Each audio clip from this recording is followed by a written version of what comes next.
देखिए ये एक त्रिभुज है, हमने कोई सा एक आर्बिट्रेरी त्रिभुज ले लिया है, ए बी सी इसका नाम है, आप कुछ भी नाम रख सकते हैं, ए बी सी। ठीक है, अब इसमें हम बात करेंगे, सबसे पहली चीज की हम बात करेंगे वो है मीडियन। किसकी बात करेंगे? मीडियन की बात करेंगे। दोस्तों मीडियन क्या होता है, अब हम उसको देखेंगे। देखिए ये तीन, इसमें क्या है, वर्टेक्स है। तीन क्या है? वर्टेक्स है। किसी त्रिभुज के तीन वर्टेक्स होते हैं।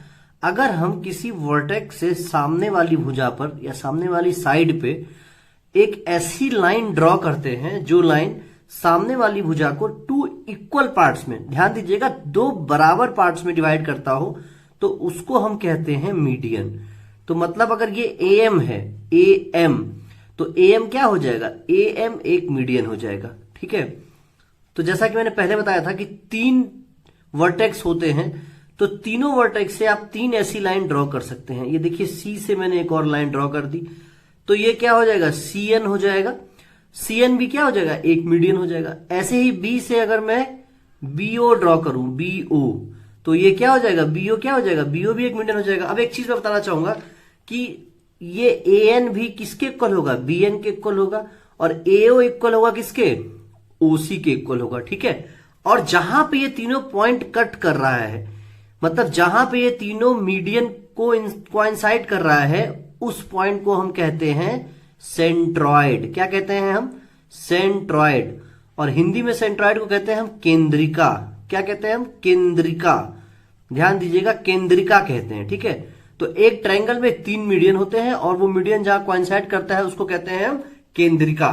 एक और चीज बताना चाहूंगा, ध्यान से देखिएगा, कि जहां पे ये केंद्रिका होती है वो इस मीडियन को दो पार्ट में डिवाइड करती है। अगर इसको मैं एक्स नाम दे दूं, तो देखिए बी एक्स और ओ एक्स, ये दो पार्ट हो जाएगा बीओ का। मतलब बीओ मीडियन की अगर बात करूं तो एक बी एक्स हो जाएगा और एक ओ एक्स हो जाएगा। तो इन बी एक्स और ओ एक्स, बी एक्स और ओ एक्स का जो रेशियो होता है वो होता है 2:1। ये बहुत इंपॉर्टेंट चीज है बच्चों, इसको आप जरूर याद रखिएगा। वैसे ही एओ और ओएम, एओ और ओएम का जो रेशियो होता है वो होता है 2:1। ठीक है, अब हम बात करेंगे सरकम सेंटर की।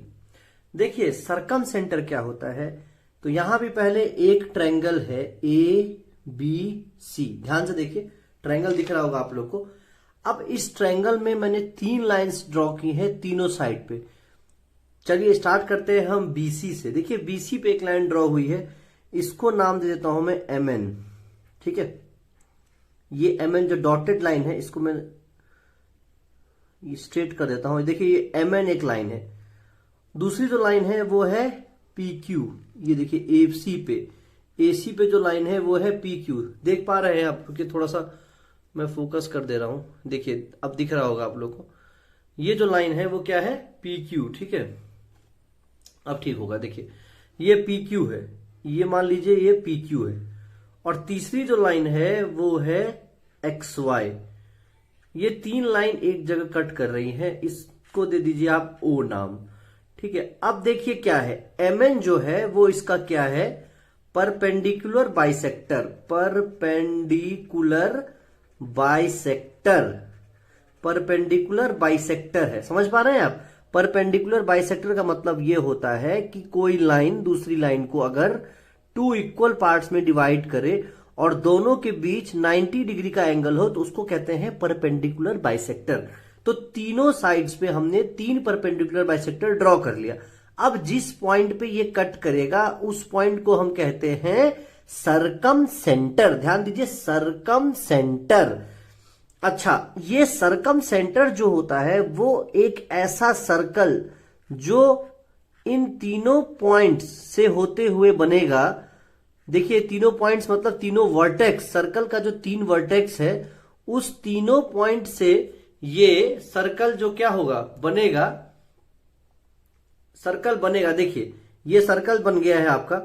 इस सर्कल का जो ये सेंटर है इसी को बोलते हैं हम सरकम सेंटर। और ये सर्कल भी अपने आप में एक चीज कहलाता है सरकम सर्कल। सरकम सर्कल। ठीक है, अच्छा ये ये जो लेंथ होती है यहां से अगर आप इसको मिलाएंगे तो ये होता है कैपिटल आर। कैपिटल आर से इसको डिनोट करते हैं, यानी रेडियस ऑफ सर्कम सर्कल। ठीक है, दो चीज आपको मैंने बता दिया, सेंट्रॉयड और सर्कम सेंटर। अब हम बात करेंगे ऑर्थो सेंटर की। किसकी बात करेंगे हम? ऑर्थो सेंटर की। तो भाई साहब इसमें भी क्या है, इसमें भी आपको एक ट्रायंगल ड्रॉ करना पड़ेगा और ट्रायंगल पे ही सारी कहानी है। देखिए एक ट्रायंगल में ड्रॉ करता हूं। ये है एक ट्रायंगल, ध्यान से देखिएगा, ये है एक ट्रायंगल, ये बन गया एक ट्रायंगल। इसको कोई नाम दे देता हूं मैं, ABC। ठीक है, ये हो गया हमारा ट्रायंगल। अब ऑर्थो सेंटर क्या होता है वो मैं बताता हूं आपको। ये थोड़ा मैं फोकस कर लूं एक बार, उसके बाद बताता हूं। ये ठीक है, दिख रहा होगा। देखिए ऑर्थो सेंटर क्या होता है, अगर हम बी से एक एल्टीट्यूड ड्रॉ करें, एल्टीट्यूड ड्रॉ करें, ये हमारा BN है। कुछ बच्चे कहेंगे कि एल्टीट्यूड और परपेंडिकुलर बाइसेक्टर में क्या अंतर है? तो भैया अंतर है, जो परपेंडिकुलर बाइसेक्टर होता है ना दोस्त, वो होता है परपेंडिकुलर भी होता है और बाइसेक्टर भी होता है, मतलब उस सामने वाले साइड को बाइसेक्ट भी करता है। और एल्टीट्यूड क्या होता है? एल्टीट्यूड होता है कि सिर्फ 90 डिग्री, देख रहे हो 90 डिग्री सिर्फ है, तो वो होता है एल्टीट्यूड। तो हमने क्या किया, एक एल्टीट्यूड बना दिया BN। ऐसे ही एक हम एल्टीट्यूड यहां से ड्रॉ कर लेते हैं जिसका नाम हम दे देते हैं CN। CM दे दो, CM मतलब चीफ मिनिस्टर नहीं, CM। ठीक है, अलग अलग वर्ड्स है, अलग अलग लेटर है, CM। और एक हम एल्टीट्यूड यहां से बना लेते हैं जिसका नाम दे देते हैं AO। अब देखो ध्यान से कि ये एल्टीट्यूड जिस पॉइंट पे कट कर रहा है, ये एल्टीट्यूड्स, 3 एल्टीट्यूड जो जिस पॉइंट पे कट कर रहा है उसको कहेंगे हम ऑर्थो सेंटर। ऑर्थो सेंटर, ठीक है, ऑर्थो सेंटर कहेंगे, इस ट्रायंगल का ऑर्थो सेंटर कहेंगे। देख पा रहे हो, साफ साफ दिख रहा होगा, ये है ऑर्थो सेंटर। समझ गए? चलो अब हम बात करेंगे इन सेंटर का। इन सेंटर अब हम बात करेंगे इन सेंटर क्या होता है। एक ये भी इंपॉर्टेंट पॉइंट है एक सर्कल ट्रायंगल में।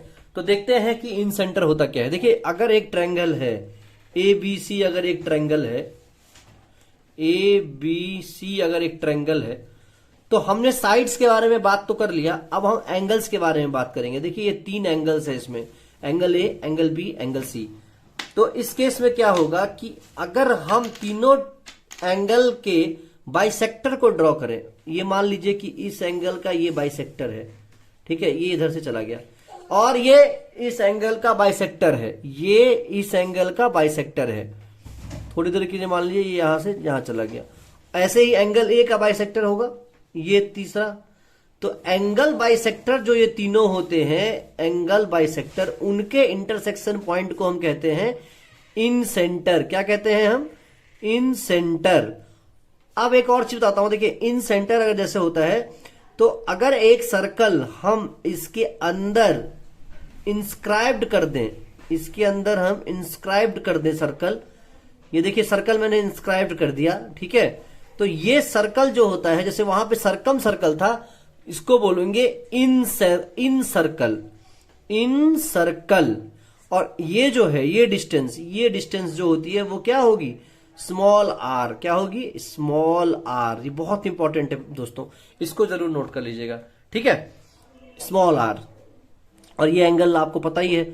एक और चीज बताना चाहता हूं, इसी के साथ थ्योरम है, आप देख लीजिए कि किसी भी ट्रायंगल में अगर मान लीजिए ABC एक ट्रायंगल है और एंगल बाइसेक्टर हम ड्रॉ करते हैं, मैं पहले बता भी चुका हूं क्वेश्चंस में, एंगल बाइसेक्टर अगर हम ड्रॉ करते हैं, तो अगर AB और AC का रेशियो x/y है, AB साइड और AC साइड का रेशियो x/y है, तो अगर ये मान लीजिए M पे ये कट कर रहा है ये लाइन, तो BM और MC का रेशियो भी क्या हो जाएगा? x/y हो जाएगा। इज इक्वल टू लिख सकते हैं हम AB/AC is equal to BM/MC। BM/MC बहुत मतलब हाईली इंपॉर्टेंट चीज है ये, ठीक है।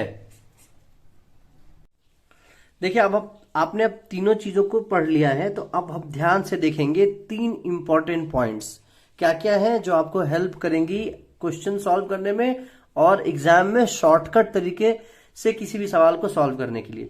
बारी बारी से तीनों को देखते हैं। देखिए ऑर्थो सेंटर, सेंट्रॉइड और सर्कम सेंटर किसी भी ट्रायंगल का क्या होता है, कोलिनियर होता है।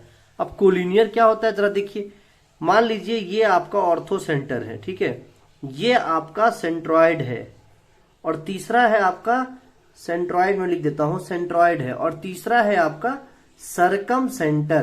तो एक चीज आप देखिए क्या होता है कि ये तीनों जो है एक स्ट्रेट लाइन में लाई करेगी। ये तीनों पॉइंट किसी भी ट्रायंगल का एक स्ट्रेट लाइन में लाई करता है और इस लाइन को हम कहते हैं EULER, Euler line of the triangle, Euler line of the triangle. ठीक है, समझ पा रहे हैं इस बात को आप। ये पहला इंपॉर्टेंट पॉइंट है कि किसी भी क्वेश्चन में आपको हेल्प करेगा। दूसरा जो है वो क्या है, देखिए सेंट्रॉइड जो है वो ऑर्थो सेंटर और सर्कम सेंटर को रेशियो 2:1 में क्या करता है, डिवाइड करता है। अगर ये सेंट्रॉइड है, ये आपका अगर सेंट्रॉइड है, कुछ यहां मान लीजिए सेंट्रॉइड, ठीक है, ये अगर आपका सेंट्रॉइड है C, तो O और H को ये 2:1 ऑर्थो सेंटर और सर्कम सेंटर को ये 2:1 रेशियो में डिवाइड करता है। आप इसको ऐसे भी याद रख सकते हैं, मैंने बताया था आप लोगों को कि मीडियन जो होता है, मीडियन और सेंट्रॉइड जो है, मीडियन को 2:1 रेशियो में डिवाइड करता है। तो सेम रेशियो है, तो याद करने के लिए ट्रिक बता रहा हूं मैं आपको कि ये दोनों रेशियो क्या है, सेम है, तो आप इस तरह से इसको याद रख सकते हैं। तीसरा बहुत इंपॉर्टेंट पॉइंट ये है कि इक्विलेटरल ट्रायंगल में, इक्विलेटरल ट्रायंगल आप लोग जानते होंगे कि जिसकी तीनों एंगल और तीनों साइड्स क्या हो, इक्वल हो, यानी कि 60 डिग्री 60 डिग्री 60 डिग्री तीनों एंगल। इक्विलेटरल ट्रायंगल में ये तीनों पॉइंट क्या है, सेम पॉइंट होता है। मतलब कहने का ये है कि इक्विलेटरल ट्रायंगल में ये तीनों पॉइंट कोइंसाइड कर जाता है या कोइंसाइड कर जाता है। ठीक है, ये 3 इंपॉर्टेंट पॉइंट्स है जो आपको क्या करना है, याद रखना है from the examination point of view. देखिए बात सेंट्रॉइड की हो रही है, तो मैं एक और इंपॉर्टेंट बात बता दूं सेंट्रॉइड के बारे में कि देखिए सेंट्रॉइड जो होता है, जैसे ये अगर मान लीजिए आपका एक ट्रायंगल है और यहां पे अगर सेंट्रॉइड है, तो अगर हम सेंट्रॉइड से तीनों वर्टेक्स को मिला देते हैं, देखिए ऐसे, तो ये जो 3 ट्रायंगल बनती है, 1 2 और 3 ट्रायंगल, तो सेंट्रॉइड क्या करता है, इस बड़े ट्रायंगल को 3 छोटे छोटे ट्रायंगल्स में डिवाइड कर देता है। 3 छोटे छोटे ट्रायंगल आप देख पा रहे होंगे।